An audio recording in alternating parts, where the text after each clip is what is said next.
just minutes away from the first ever league match at the new ground, the Hill Dickinson Stadium on the banks of the River Mersey. The fireworks explode into the sky, the blue flags waving violently above the heads of the supporters, and that's the roar as the players start to march out of the tunnel and onto the playing surface, which is lush green down below us. We're at the new home of the Blues, but it feels like the old vibe has been transferred from Goodison Park and stuck straight in this stadium. That was how the Everton iconic walkout theme Zcast sounded today at their new home, the Hill Dickinson Stadium. The whole day went to plan. Hillman and Jai wrote his name into history again, scoring the first goal at the new ground, as well as getting the very last at Goodison in May. And Jack Grealish on the assist for that one. Everton fans, 03717 223344.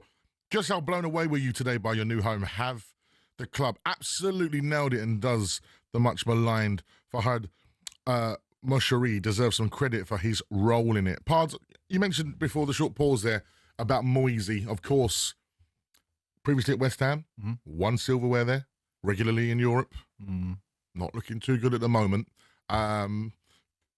He's back home. Everton feels like home for Moyes for me. Yep. And it looks like he's building something special there. Yeah, it's because he knows what he's doing. I like that. Just straight to the point. He knows what he's doing. Yeah, he's a Premier League experienced manager, and he knows what it takes to get results in the Premier League. See so many foreign managers coming into this league who try and throw their philosophy onto the playing pitch without actually having the ingredients of the club and understanding what the club's about. And that's not all managers in the Premier League, like, because Oliver's gone into Crystal Palace and use the template of what's gone on there before to enhance his team. Yeah. Do you know what I mean? I'm not saying all Premier League managers, but Moyes, he knows how to win games in the Premier League. He knows what he's got. He knows his limitations. He ain't going to try and play a game where he thinks the squad might struggle with. He's going to have a format, and he's going to have a system that works for the club where they are right now. And this loan signing of Jack Grealish gives him a little bit of star value. And great to see that it got off to a great start today for Moyes and for Grealish, by the way. Can I ask you this as a Premier League manager? And, I can imagine it, like, because obviously in my world of music, I could liken it to looking at festival lineups and thinking, why have you booked them and not me when I can do a job probably as good as them, if not better? Does it frustrate the likes of yourself, Tony Pulis, Sam Allardyce, when you look at some of the managers that people get in, unproven in the Premier League? It feels like a lot of clubs are trying to get everyone that's got their own style and identity, right, and they won't budge on it, even if it means losing games, whereas the goal of the football clubs is to remain in the Premier League, no? Do you guys get frustrated? Well, of course we're frustrated at the lack of opportunities that we get these days, and senior managers definitely are not looked at. A lot of the new technical directors want to bring in the young buck to show how brilliant they are, that they've unearthed this amazing talent, this manager. But unfortunately, and I would say 75% of those appointments are not good enough, and that is an issue. I think.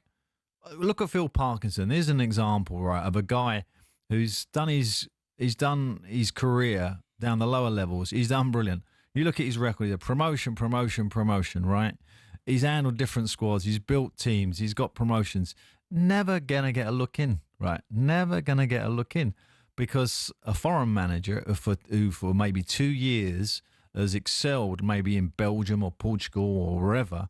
And that is the sexy thing for a technical director, not Phil Parkinson or me or Sam Allardyce. So, it's just how it is at the moment. And, when I look across the Premier League, this is the world's best league. You should have the world's best managers. And of course it attracts that type. Some of the managers have done absolutely brilliantly. Some are struggling. Absolutely. 03717 223344. Let's go to Michael, a Man United fan, joins us on the final word. Good evening, Michael. Good evening. Oh, Mike. Yeah, I can tell by the tone, Mike. It's another Sunday with Madge, Pards and Mike. First and foremost, are you relaxing and having a little bevy or something? I'm actually calm. I'm actually trying to recover from an operation I had. Oh, okay. Well, speedy recovery to you, Michael. We wish you well. It's going to be about 8 weeks away. And I tell you what, Man United today, have they helped in your recovery process? Oh, God, no. Bruno's got to go. There was a conversation a couple of months ago, and I went on the talkSPORT where people said, should we get rid of Bruno Fernandes?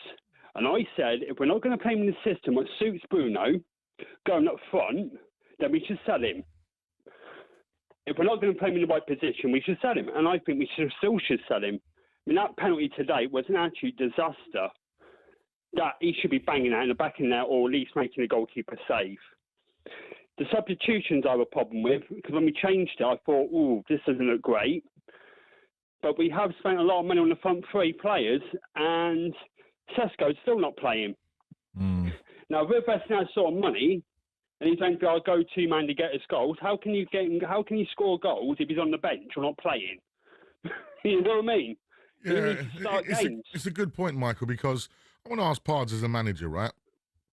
You know, when you've brought a new player in, surely, like anything, it's like a new toy. You just want to get him out and go, let's go, let's... Yeah, you would have thought so. Yeah, because I'll give you a prime example, and I know it's only taken me 25 minutes to talk about Spurs, but, you know, you look at Polinia, who played for Spurs yesterday, right? It was brilliant. But even Thomas Frank said he's not even fully fit yet, but he just wants to get him in straight away. You'd thought you would have got Sesko in straight away. Looking at putting Mason Mount with Cunha and Buemo. I think you're missing a trick as well, right? Because, like, Eze, who didn't sign for Spurs, he signed for Arsenal. All right, mate, all right. When they go next week with the injuries, Eze, you got to play Eze, right? 100%. Because his confidence is through the roof. Everybody wants him. Tottenham want him, Arsenal want him, everybody wants him. £50 million player.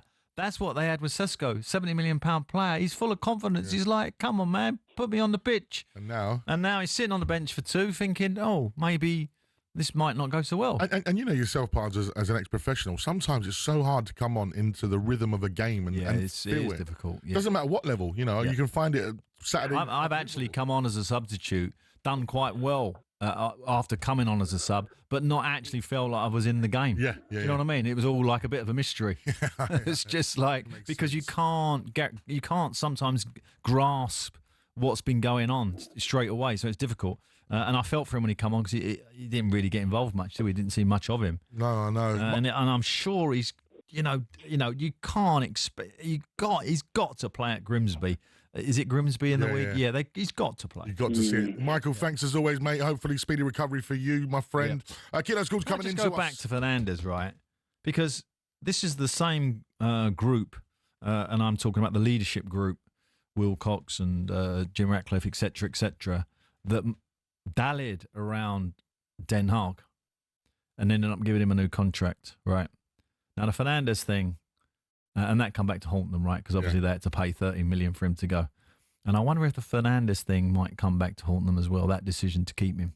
Because obviously, let's be honest, it weren't just the player saying, I want to play for Man United, I want to stay. They obviously kind of said to him, you are going to stay, we need you, you're a captain. And in a very sort of different situation and circumstances, Spurs, the way they dealt with Son, who didn't look his best for the last couple of seasons, moved him on in a beautiful... Yeah, but hold on a minute. That's a little bit different to Fernandes, because Fernandes was brilliant last season. Yeah. When you look at his stats. No, but he wasn't... Stats might be well, but I don't think he was brilliant last season. Well, I think you're thinking a couple of seasons ago. In a poor team, I thought he was... There was moments, but still... I think you're being a bit harsh there. No, I still think there's the moment... The point I'm making, which I think is relevant, is that was it the right decision to kind of say to him, stay and be our captain?